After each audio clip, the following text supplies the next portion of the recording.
And Judicial Watch President Tom Fitton accuses the U.S. Capitol Police of having a, quote, panicked and manic legal defense of unbridled secrecy. One America's John Hines has more from Washington.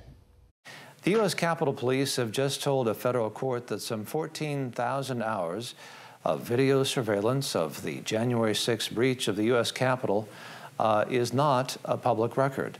This comes in answer to a lawsuit filed by the government watchdog group Judicial Watch under the common law right of access to public records after the Capitol Police refused to provide any of these records on a prior occasion.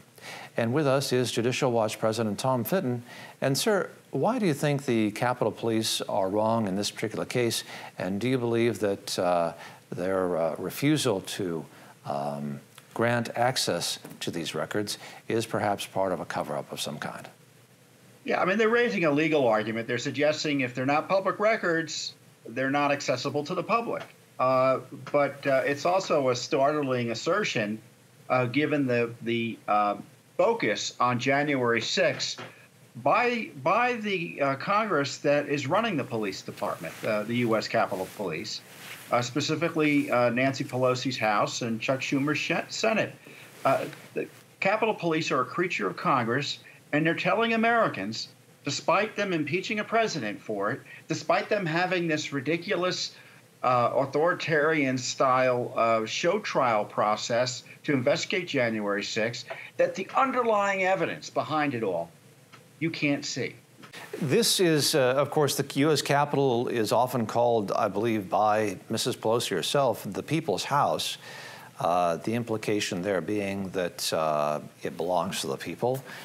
Would you presume then, perhaps, that video surveillance, records of video surveillance of this event, which obviously was a very important event in the history of the country, might be available to the public then? Would that not stand to reason, do you suppose? Yeah, in these circumstances, yes. And, you know, you can't decouple this from the news reports today that the FBI, obviously the FBI is leaking this, it looks to me at least, that there's no there on January 6th. There was no grand conspiracy to overturn our republic. So what is the result of that conclusion? That the focus, in my view, needs to be on the lack of security there, who was responsible for allowing these rioters to get into the Capitol, who was responsible for telling the police or not authorizing the necessary security to protect the area there. Of course, Nancy Pelosi is responsible.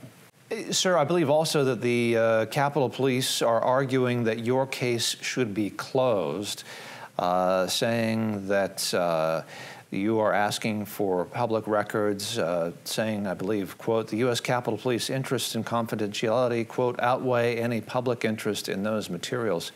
What do you make of that, sir? Well, there you have it. Nancy Pelosi says that our secrets are more important than your interest in what happened on January 6th. And, sir, separately, I know that Judicial Watch... Look, let me be clear, John. When one reads this brief, and I encourage your listeners and viewers to go and read the brief, you're going to see a panicked, manic legal defense of this unbridled secrecy. And you have also asked for, I believe, information about a phone call, I think, between Mrs. Pelosi and Chief of Staff General Milley, I believe. What is your interest in that phone conversation, which supposedly took place somewhere near or around January 6th? Yeah, allegedly that was shortly thereafter, and we want to know what they talked about. Why was Speaker Pelosi doing an end run around our constitutional system, a separation of powers and a chain of command, to try to get General Milley to do whatever she was trying to get him to do? You know, Milley made it pretty clear that he was going to resist lawful orders from the President of the United States. This is an examination of in my view, a seditious conspiracy potentially. We want the records. This is the January 6th investigation that Congress should be doing, but of course Judicial Watch is doing instead. Tom Fitton, president of Judicial Watch, talking about why the U.S. Capitol Police does not want to make those videotapes, video surveillance of January 6th available in a court of law to Judicial Watch. And sir, thank you very much for talking to us on One American News. You're welcome. Thank you. Want to see more videos like this? Visit OANN.com for immediate access to all the clips you've been waiting to see.